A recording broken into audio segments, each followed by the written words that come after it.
Hi, I'm Celestina. I'm one of the counselors here at Floating Counseling. In January, I did a video on questions, your opinion on mental health, well-being, and we have had a few people come in, which is good, good. The one I'm going to talk about today was an article that was sent to us, and I had a reader. It was quite an interesting article. It was from an online article from Express, which is Daily Express and Sunday Express put together. Two things that jumped out at me about this article. The first one was the fact that the opinions of people that commented on the article was interesting. In the 21st century, it was interesting to read those people's opinion, which I will discuss later. But another one that jumped out to me was the research showed that 60,000 is the price tag per year on children who have mental health issues and is not dealt with. So if your child or a child that you know or anyone has mental health issues, if it's not dealt with, the price tag in the long run for the rest of their life would be £60,000 per year. And I just thought, oh my goodness, some people don't make that in a lifetime. So to think, if your child is suffering from mental health or well-being issues, and if it's not dealt with, it could potentially cost you, the government or whoever, £60,000 per year if it's not dealt with straight away. So I'm not too sure why people just won't get the children help. If your child needs help, why would you then prolong it, or why would you ignore it? If in the long run, not only is it going to damage you, it's going to damage the society, because we are all connected in one way or the other. We are all energy from the same source. So I come into contact with people all the time who then go and have contact with other people. And if I'm not dealing with my issues and I'm coming into contact with other people, then that's affecting their energy, and so on and so forth. So I'm going to put up the article. I'm just going to allow the comments that people made to come up so you can see it yourself, but I'm also going to read it out.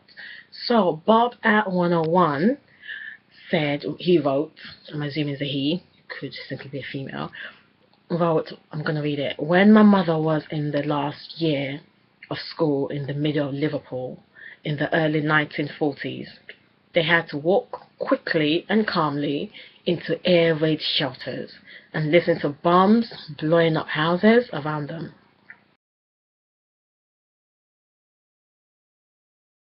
The teachers were not obsessed about the mental health of the kids, nor did they have mental health training. The kids, however, grew up into well-balanced, robust adults.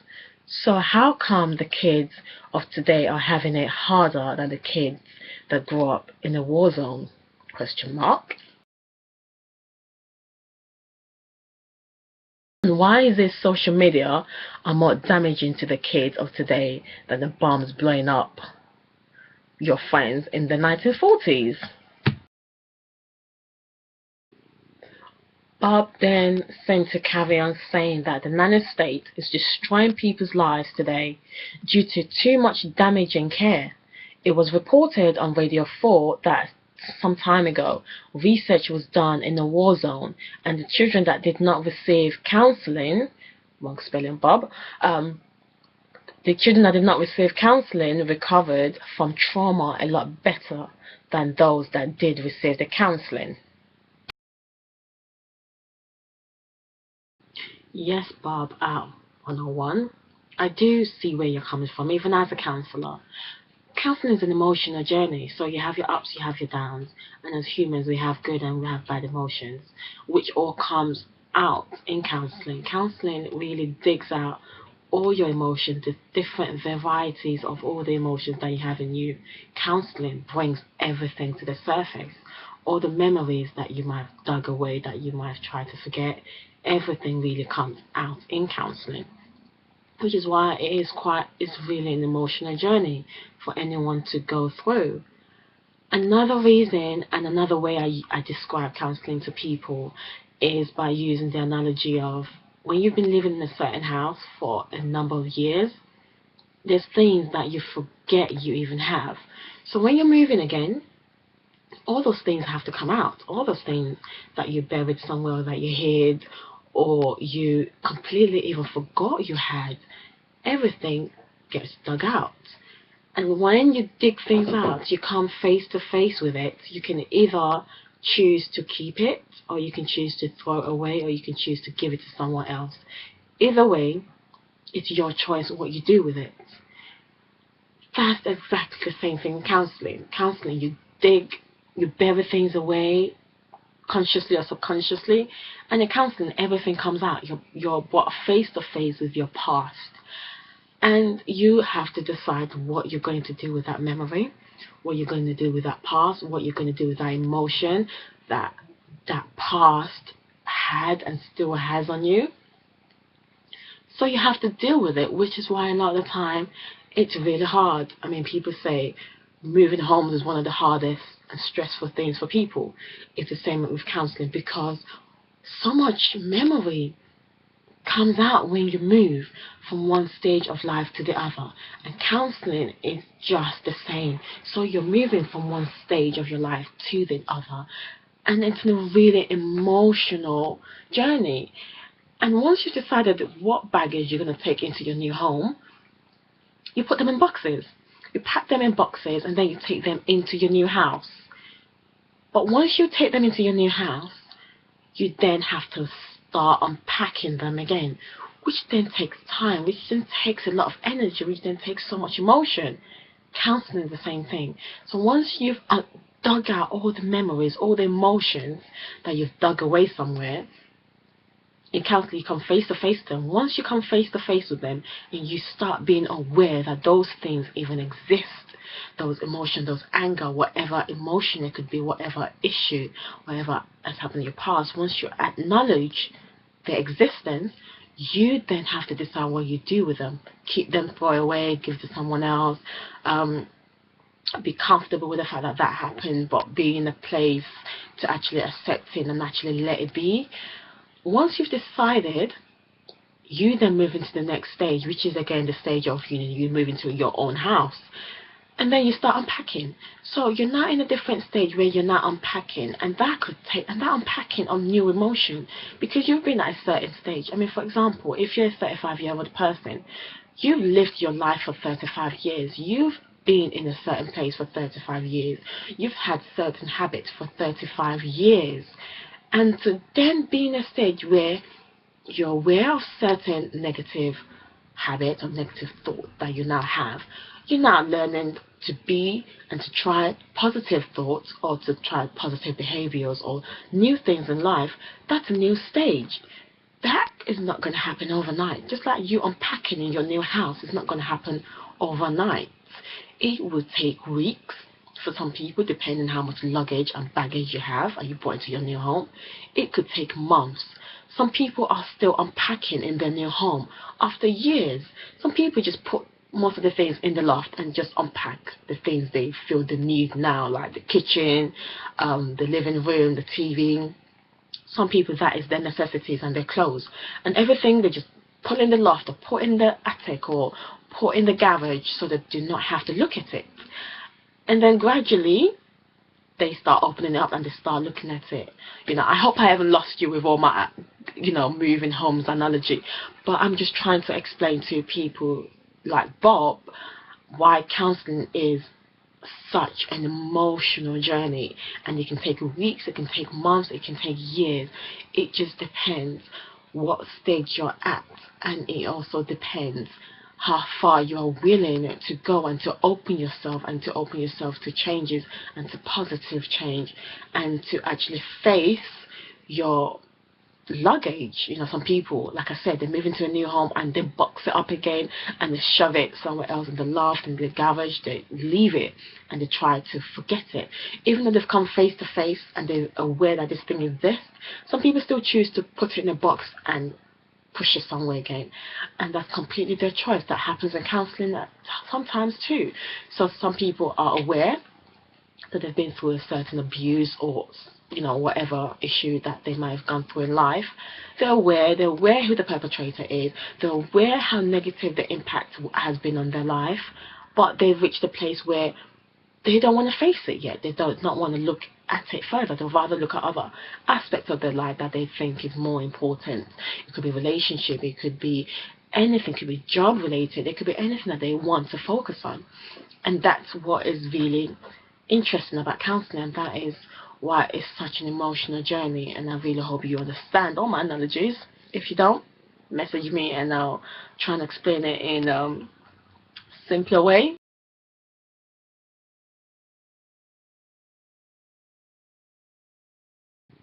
There's a few other comments that I'm going to allow to come up, and I'm going to briefly talk about. I'm not going to go into massive depth about it because really and truly I don't think there's much to talk about. So I'm going to let it come up in a minute.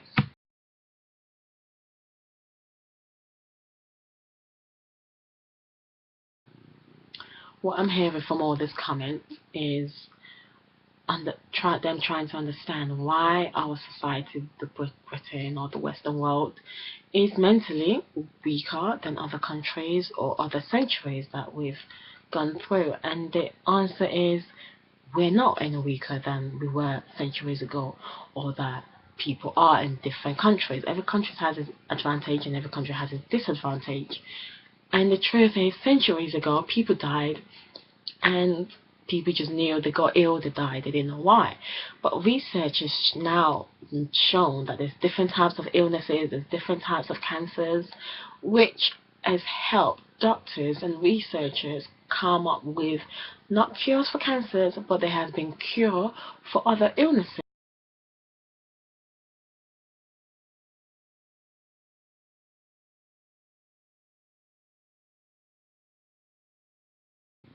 Mental health problems and issues and well-being, it's not something that is just affecting this generation. It's something that has always been affecting people from 10, 20, 30, 50, 100, 200, 300 plus years ago. It's just now because of the media we're hearing more about it. There's so much research that's been able to go into it. Henry VIII was overweight. Obesity is not a new thing. I mean, that was happening centuries ago, and he was heavily overweight. Elvis, he had so many issues. He took overdose, he took drugs like it was nothing, and it led to him having heart attack because of so much stress that he was putting on his body. I mean, the research has shown all these things that, a few centuries ago, probably just said he just died. But now we are able to, researchers being able to actually say this is why he died. It was drugs which led him to have heart attack and this and this and this. That is the importance of research, and the same research has gone into our mind, into mental health, just as so much research has gone into physical health, to help us with our physical being, to help us with exercise and the right food we eat and the wrong food, what it does, what it doesn't do, what is good, what is not good for us. Research has done that. And this is statistic for people who still do not believe in mental health. Men are 3 times more likely to commit suicide than women. Again, that's quite surprising. I mean, a lot of men might actually not want to admit that they do need help mentally, because they might be ashamed of, for whatever reason that they might have. Hence the reason they are probably more likely to commit suicide than women. I mean, women commit suicide as well, but it seems that women are more likely to seek help and go and get help than a lot of men. Some men would, and it takes a really strong individual to go counseling and to go to the GP and to go to a psychologist to actually say, I need help with my mind. And also, suicide is not a new thing, because a few comments have clearly stated that, our generation now, because of the media, because of this, because of that, our generation now seems to be so weak-minded, we're not strong as we used to be. That is totally not the truth. Far from it. There has been books and essays on suicide and mental health since 1777, and that's centuries ago. And it got to a point where the government at the time actually needed to differentiate the difference between homicide and suicide, because back then if you killed yourself, that was seen as a homicide because you took a life. So it got to a point where the government, even in 1879, they were aware that It's different. You're killing yourself. It's because you're clearly in so much pain.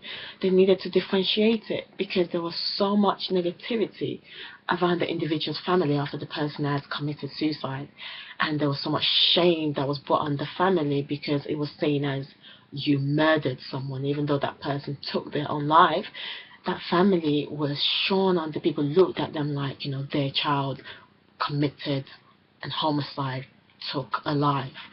So in 1879, the government had to differentiate and actually pass a law to say to to to commit suicide, this is this, so you're taking your own life.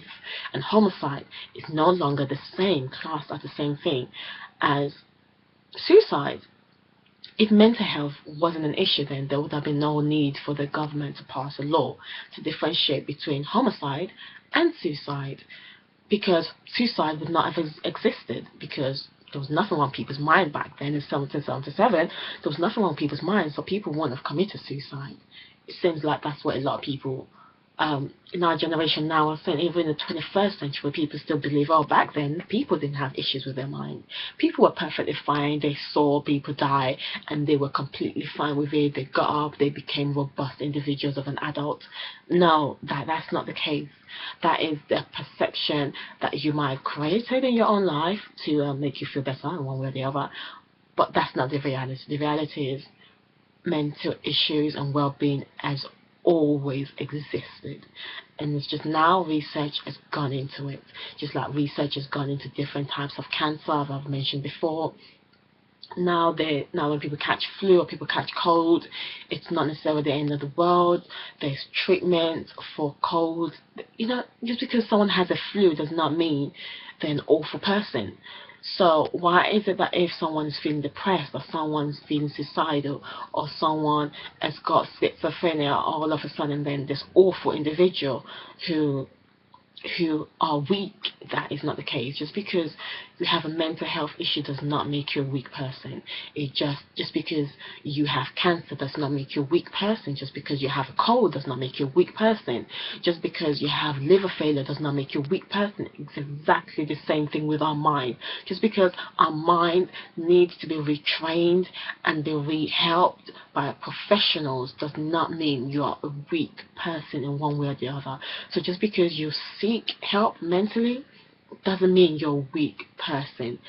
And that is really one of the important things about counseling, is actually helping you, re-educating you about yourself, and you're actually learning about yourself, which you learn about yourself, you bettering yourself. There's absolutely nothing weak about you bettering yourself in life or in this world that you've been put in. And that's been enough from Flow to Counseling, signing out.